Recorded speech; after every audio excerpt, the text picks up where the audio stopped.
सरिताताई यांचा मुलगा आणि सून असताना भेटण्यासाठी आले होते आणि खूप प्रेमाने बोलत होते. आणि आई, तू अजिबात काळजी करू नकोस. तुझं घरदार, शेती सगळं आम्ही सांभाळू.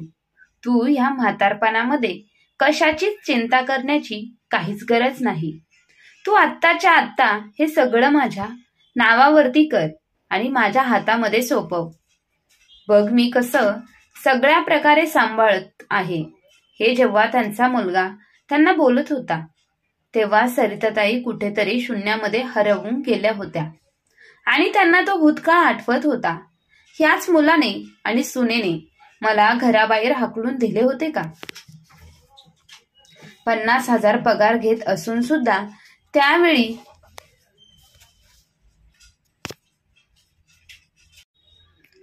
त्याने मला सांगितलं होतं, तुझ्या शरीरावरती उपचार करण्यासाठी माझ्याकडे पैसे नाहीत. तुझा तू डॉक्टर कर, नाहीतर जीव दे. पण आता एक क्षणही माझ्या या घरामध्ये राहू नकोस. चल, चालती हो.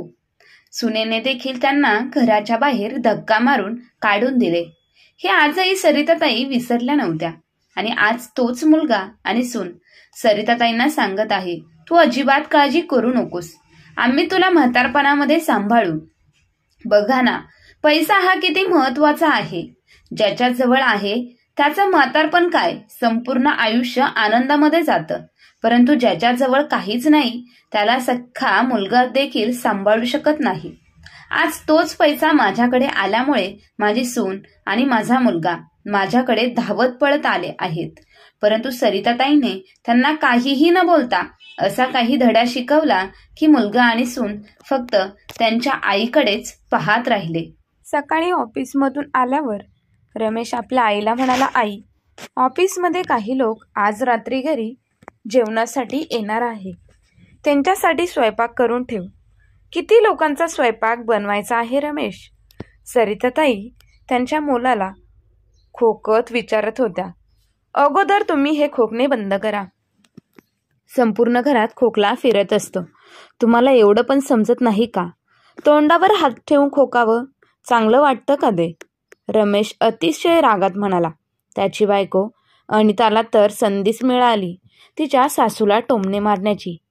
ही गोष्ट मी यांना सांगून सांगून थकले आहे. घरात लहान लहान मुलं आहेत आणि संपूर्ण घरात खोकत फिरत असतात. यांना एवढं पण कळत नाही.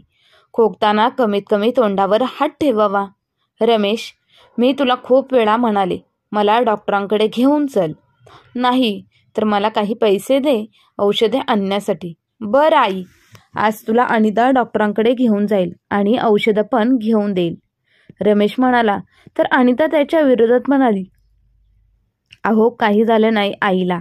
हे खोकला फक्त त्यांच्या चटक्या जिभीमुळे आहे. काहीही आंबट गोड खातात आणि नंतर दिवसभर खोकलत बसतात. असं आंबट गोड पदार्थ खाणं बंद केलं तर खोकला आपोआप बंद होऊन जाईल. रमेशने त्याची बायको अनिताचं बोलणं ऐकून त्याला संमती दिली. अनिताला म्हणाला, आज दुपारी माझं एक महत्वाचं पत्र येणार आहे. ते घेऊन व्यवस्थित ठेव. रात्रीचं जेवण तूच बनव. आईची तब्येत बरी नाही. माझे 5-6 ऑफिसमधले मित्र येतील, त्यामुळे चांगला स्वयंपाक बनव. त्यावर अनिता म्हणाली, मला तर आज शॉपिंग करायला जायचे आहे आणि संध्याकाळी माझी पार्टी आहे. मला आज अजिबात वेळ मिळणार नाही. अगं, एक दिवस शॉपिंगला लागली नाहीस तर काय होणार आहेस? उद्या जा शॉपिंगला आणि रात्री चांगला स्वयंपाक बनवून ठेव. मी ऑफिसला जात आहे, मला उशीर होतोय. एवढं बोलून रमेश ऑफिसमध्ये निघून गेला. परंतु अनिताचा पारा चढला. नवरा ऑफिसला गेल्यानंतर ती तिच्या सासूवर तुटून पडली. काही काम करायला लागू नये म्हणून तुम्ही खोकल्याचं नाटक करता ना? मला सर्व माहिती आहे. तुम्हाला तर दुसरं काही काम करता येत नाही, त्यामुळे हे काम केलं असतं तर. तसं पण दिवसभर बेडवर आडव्या पडलेल्या असतात, फुकटच्या भाकरी तोडत राहतात. सरिताताईंना अपमानास्पद शब्द ऐकून त्यांच्या डोळ्यात अश्रू दाटून आले. त्यांचा खोकला वाढत जात होता. अशा अवस्थेत त्यांना नीट बोलताही येत नव्हतं. त्या त्यांच्या रूममध्ये निघून गेल्या. रमेशला घाबरून अनिताने कसं तरी रात्रीचा स्वयंपाक बनवला. नंतर जेव्हा पाहुणे जेवण करून गेले तेव्हा त्यांचा ढीग तसाच पडून राहिला भांड्यांचा.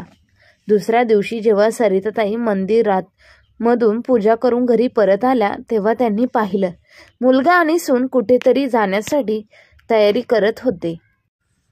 अनिता तिच्या सासूला पाहून म्हणाली, थोडे भांडे घासायला पडले आहेत, तेवढे घासून ठेवा आणि रात्रीचा स्वयंपाक पण बनवून ठेवा, आम्हाला यायला उशीर होईल.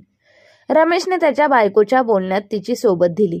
आज रविवार होता आणि दोघं त्यांच्या मुलांना घेऊन सकाळी सकाळी बाहेर जात होते. कुठं जात होते हे सरिताताईंना पण माहीत नव्हतं. त्यांना विचारण्याची हिंमत नव्हती आणि त्यांचा मुलगा त्यांना सांगणार पण नव्हता. सरिताताईंनी स्वयंपाकघरात जाऊन पाहिलं. तिकडे खरकट्या भांड्यांचा ढीग लागला होता.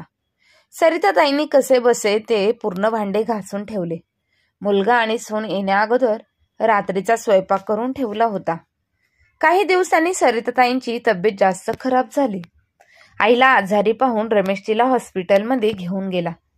चेकअप केल्यानंतर समजलं त्यांना सारखं खोकला असल्यामुळे टीबी झाला आहे आणि त्यांना बरं होण्यासाठी खूप दिवस उपचार घ्यावे लागतील. सरिताताईंनी उपचार घ्यायला चालू केले. काही दिवस त्यांना कंटिन्यू औषधं देण्यात आले. नंतर खर्च जास्त होत आहे म्हणून रमेशने औषधे आणण्यासाठी नकार देऊ लागला. आता त्यांची तब्येत जास्त बिघडत गेली. आता 5 वर्षापूर्वी सरिताताईंनी खूप आनंदाने अनिताला त्यांच्या घरची सून बनवून आणले होते आणि अनिताने तर येताच घराचा नकाशा बदलून टाकला. घरात येताच ती दादागिरी करायला लागली आणि रमेशला पण तिच्या जाळ्यात अडकवले. रमेश अगोदरच त्याच्या आईची किंमत करत नव्हता आणि राहिलं त्यांची सून अनिता पण पूर्ण करत होती. अनिता संपूर्ण घर तिच्या मनानुसार चालवत होती. तिच्या इच्छेविरुद्ध घरातील सुई इकडची तिकडेही होत नव्हती. इकडे सरिताताईंची अवस्था घरातील बिनकामाच्या सामानासारखी झाली होती. जेव्हा त्यांचा मुलगा त्यांची किंमत करत नव्हता तर सुनेकडून काय अपेक्षा करायच्या. रमेश अनिताच्या समोर सरिताताईंना काहीही बोलत होता. त्यामुळे अनिता पण डोक्यावर चढली होती. अनिता येण्या अगोदर सरिताताईने कामाला मोलकरीण ठेवली होती. ती घरातील लाडू, घरातील झाडू पोछा, लादी पुसणे अशी सर्व भांडे घासून जात होती. परंतु अनिताने येताच घर खर्च स्वतःच्या हातात घेतला आणि मोलकरणीला कामावरून काढून टाकले. कारण तिला वाटत होते मोलकरणीला पैसे देणे फालतूपणा आहे. जेव्हा घरात सासूबाई बसून असतात, रात्री दोघं उशिरा आले आणि जेवण करायला बसले तेव्हा रमेश ओरडून म्हणाला, हे काय बनवलं आहे आई? भाजीत मसाला खूप कमी आहे. आई, तुला स्वयंपाक नीट बनवताही येत नाही का? यापेक्षा तर आम्ही बाहेर खाऊन आलो असतो तर बरं झालं असतं. शेवटी एवढं काम कमवत कोणासाठी आहे? हे बेचव जेवण खाण्यासाठी का?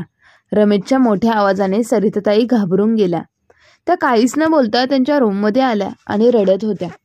अनिताला काय बोलणार होत्या? जेव्हा स्वतःच नाणं खोटं असेल तेव्हा दुसऱ्यांना काय तक्रार करणार?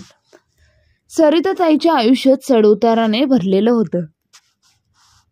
त्या त्यांच्या माहेरी 5 बहिणींमध्ये सर्वात मोठ्या होत्या. तिकडे सरिताताईला अपशकुन म्हणत होते. त्यांची आजी म्हणत होती शारदा तिच्या मागे 4 बहिणी घेऊन आली. सर्व बहिणींच्या जन्मानंतर आजी ढसढसा रडली. शेवटी वंश मुलगाच चालवतो. 5 बहिणींना पाहून त्यांच्या आजीचं मन कासावीस झालं होतं आणि त्यांना वाटत होतं सर्वजणी लवकरात लवकर आपापल्या घरी जाव्या आणि त्यांना ह्या सर्वांच्या ओझ्यापासून सुटका मिळावी. सरिताला शिक्षण शिकून तिच्या पायावर उभं राहण्याचं स्वप्न होतं. परंतु पैशाच्या अडचणीमुळे सरिताला जास्त शिकता आले नाही आणि आई वडिलांनी तिच्यासाठी स्थळ पाहायला सुरू केले. हुंडा द्यायला पैसे नव्हते म्हणून त्यामुळे त्यांच्या वयाच्या दुप्पट असणारा विदुर व्यक्तीसोबत त्यांचे लग्न करण्यात आलं. सरिता लग्नानंतर जेव्हा तिच्या सासरी गेली तेव्हा पाहिलं घरावर आणि दुकानावर त्यांच्या भाया आणि जावेचंच राज्य होतं. सर्व दिवस घरातील कामं करण्यात निघून जायचा.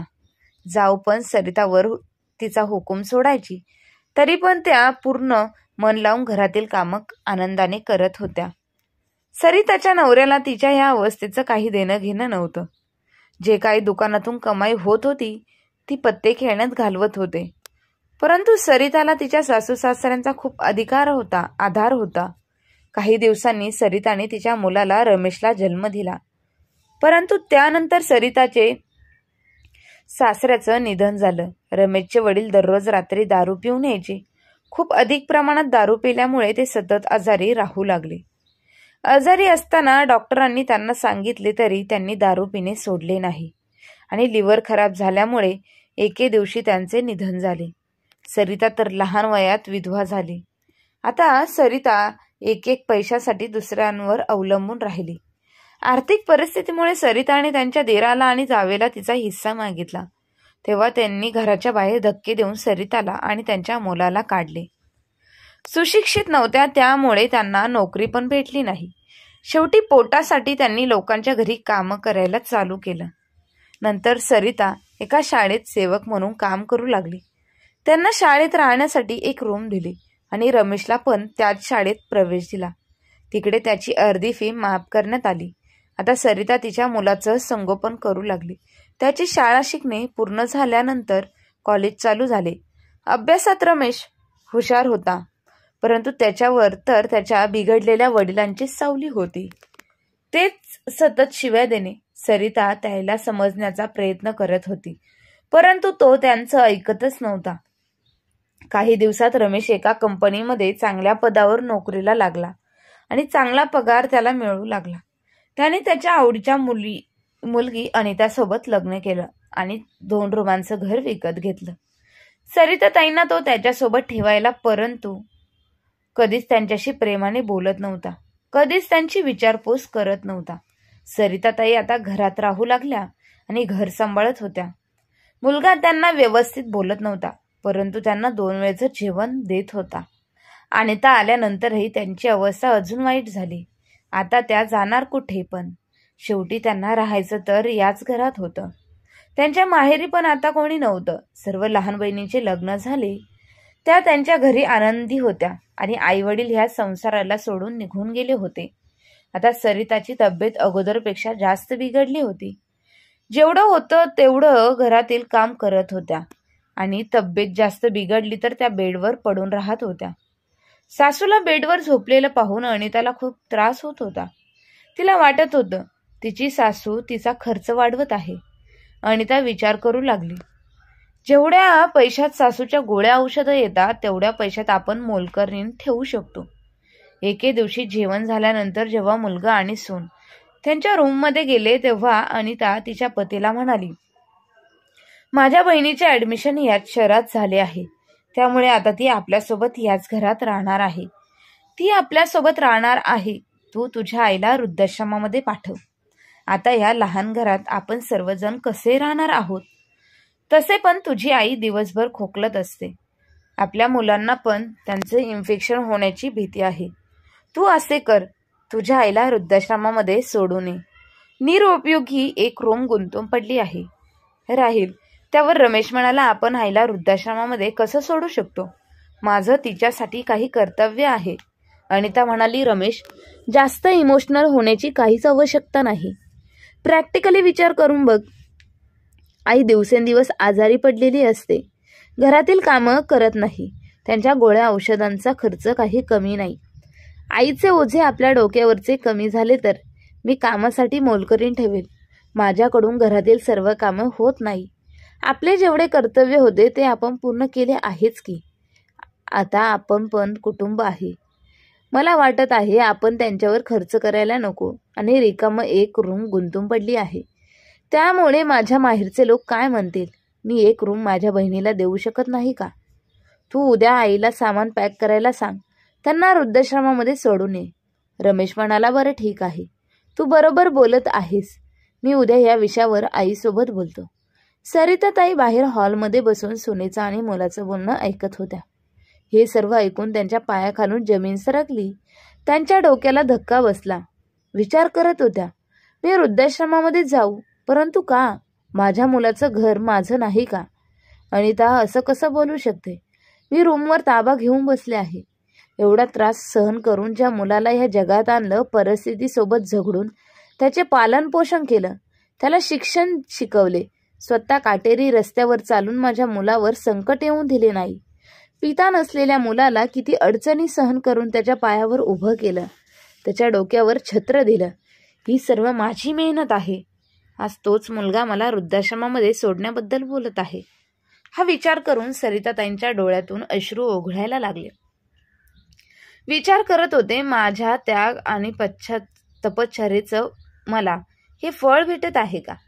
बिचारी सरिताताई भांडणार पण कोणाशी? जर स्वतःचे रक्त चांगले असते तर सुनेची काय हिंमत होती असे शब्द काढण्याची. रात्री सर्वजण झोपले होते, परंतु सरिताताईंच्या डोळ्यातून झोप गायब झाली होती. रात्रभर त्या रूममध्ये खुर्चीवर बसून होत्या आणि डोळ्यांतून अश्रू वाहू लागले. विचार करत होत्या, रूम रिकामी करायची आहे तर त्यासाठी मला वृद्धाश्रमामध्ये पाठवण्याची काय गरज? मी तर हॉलमध्ये पण झोपले असते. विचार करत असताना परत त्यांच्या डोळ्यातून अश्रू वाहू लागले आणि परत त्यांना खोकल्याची धास लागली.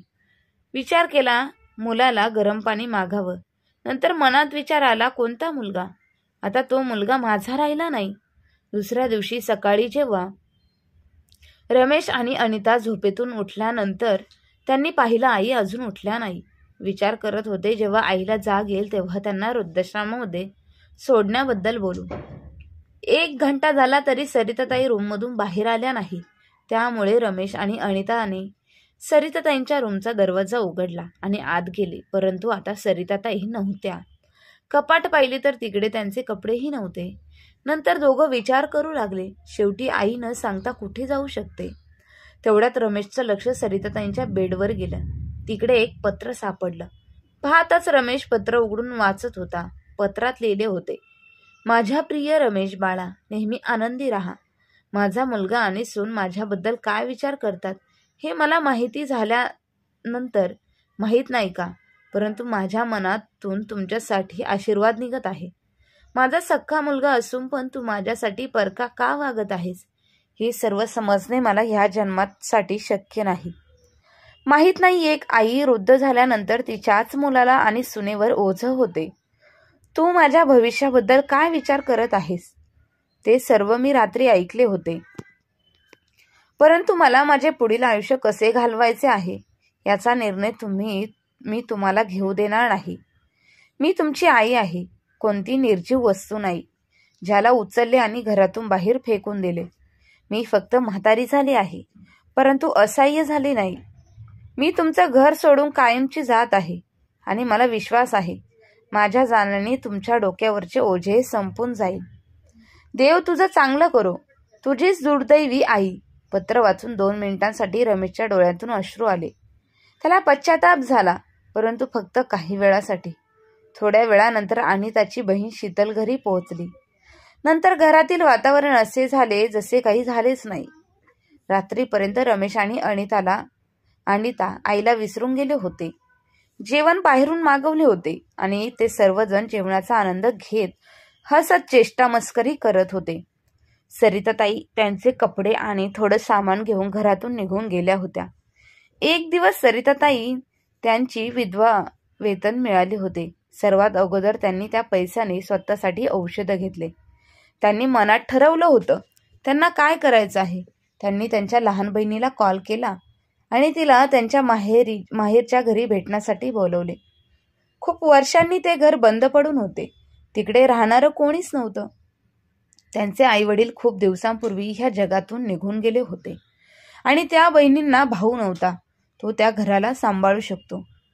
सरिताताईंच्या मनात नाराजी पाहून त्यांच्या लहान बहिणीने बाकीच्या बहिणींना पण बोलावून घेतले.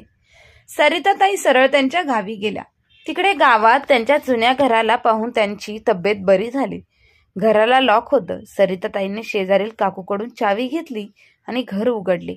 आज त्यांनी मोकळा श्वास घेतला. दुसऱ्या दिवशी त्यांच्या बहिणी त्यांना भेटायला आल्या. सर्व बहिणींना सरिताताईंनी स्वतःचे दुःख व्यक्त केले. बहिणी म्हणत होत्या, तू आमच्या घरी चल, परंतु सर्वजणी त्यांच्या सासरी होत्या, त्यामुळे कोणाकडे जाऊ खूप दिवस राहणे त्यांना बरोबर वाटत नव्हते. सर्वांनी एकमेकाने त्यांच्या वडिलांची शेती सरिताताईंच्या नावावर केली. त्यांच्या मदतीने सरिताताई स्वतःसाठी काही करू शकेल आणि काही पैसे पण त्यांच्या बहिणींना त्यांना दिले. सरिताताईंनी त्यांच्या आवश्यकता पूर्ण करण्यासाठी त्या पैशाला ठेवून घेतले, पण सोबतच निर्णय घेतला, भविष्यात त्या त्यांच्या बहिणींचे पैसे वापस देतील. 4 बहिणींना हा निर्णय आवडला होता, कारण त्यांना त्यांचं माहेर परत भेटलं होतं.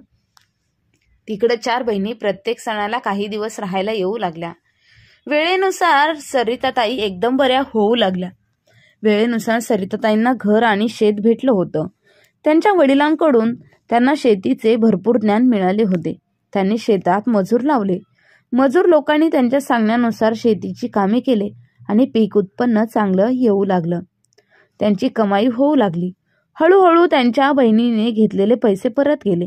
सर्व बहिणीमध्ये मोठी असल्यामुळे त्या आईप्रमाणे सर्व बहिणींना सणवार असेल तेव्हा चांगले चांगले गिफ्ट देऊ लागल्या.